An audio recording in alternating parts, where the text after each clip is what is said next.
Who do you find, the strongest among your contenders by far? Oh, yeah. I've actually watched some of their clips, and I can say that when it comes to communication skills, I love South Africa. Okay, South Africa.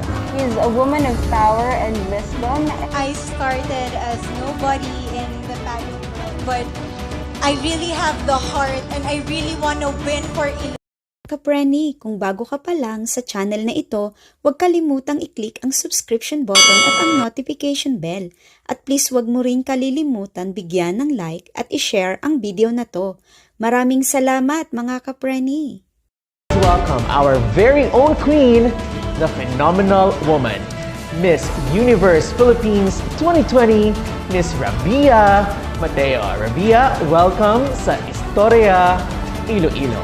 Thank you for having me here, Sir.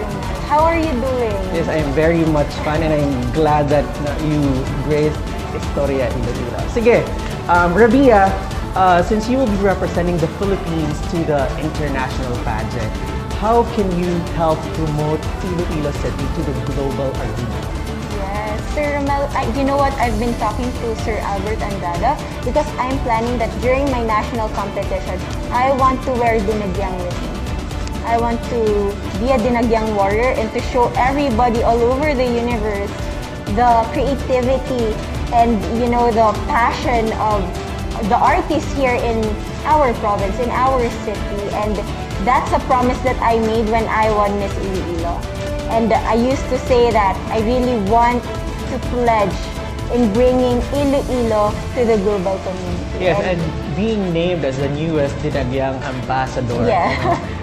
We're very excited to see you bring Dinagyang to, the global spotlight. I can't wait for every Filipino to experience Dinagyang. Sige. And Rabiya, we all know that one of the most affected sectors during the pandemic is the tourism sector, its tourism. I'd like to believe that as of the moment, we are regaining our strength when it comes to tourism, and I'm very much excited to actually talk with Miss Universe Philippines organization because actually we are planning to hold the next Miss Universe Philippines here in the City of Love. So let's see, it's gonna be a big help to our city's tourism, and Yes. I can't wait for them to experience the City of Love as well. Probably when all this is over. Yes. Right? Sige. Can you also tell us a brief background about your advocacy? I've been doing my lectures for physical therapy for 3 years already, and I've been so much of an advocate of education because I had this humble beginnings, and through education it transformed my life, and I was able to bring food on my family's plate. I was able to do great things to other people, to my community. That's why I decided to work with Feed Me and I Read You program together with Attorney Joboy Peña Florida and his wife Rhea Peña Florida. So we aim to help these children living in Kalahunan dump site. Yes. And I can always see myself in them. I also experienced simple childhood, but whenever I see them, I realize that I had a lot of opportunities for me to experience this success, and I hope that these kids will have the same opportunity. That's why in Feed Me and I Read You program, what we do is that we conduct feeding programs once a week, and then at the same time we have this learning session, this reading session to improve their learning capabilities. And I can't wait to go back to the community because as Miss Universe Philippines, I want to make the system better.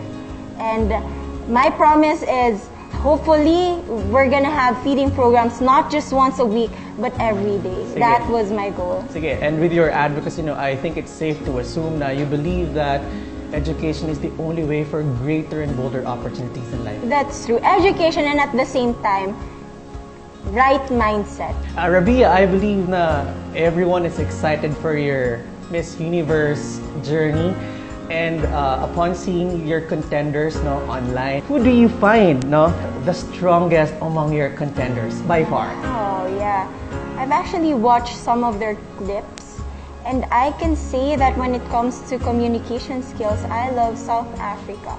Okay, South Africa. She's a woman of power and wisdom, and as of the moment, the Miss Universe organization is looking for that woman who can speak not just for herself, but for what is happening around her. Yes. And I can't wait to meet each and every one of the candidates. Actually, we already have a group in WhatsApp, so we are already communicating with each Sige, other. we're excited no for the upcoming pageant. Ano naman ang mensahe mo for your Ilonggo fans?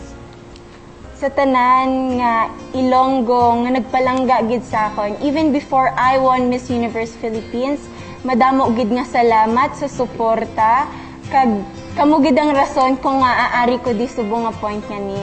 And ubrahon ko gid ang best ko para makahatag liwat ng isa pa nga bugal sa syudad sang paghigugma sa aton nga syudad. Kag palangga ko gid kamo tanan, please look after your physical and mental health kay mabato kita, mabatong Iloilo, kay warriors kita. Sige. Thank you very much, Rabiya, for joining us. And in one sentence, can you tell us who Rabiya Mateo is? I am Rabiya Mateo, and I am a phenomenal woman with a heartfelt beauty. Sige. Thank you very much, Rabiya, for joining us. Thank you very much, Thank Rabiya. you po. That's from Darla Antonia Design. Words are not enough to say how grateful I am to Iloilo City and to the rest of Iloilo Province who supported me in this journey. I started as nobody in the pageant world, but I really have the heart and I really want to win for Iloilo.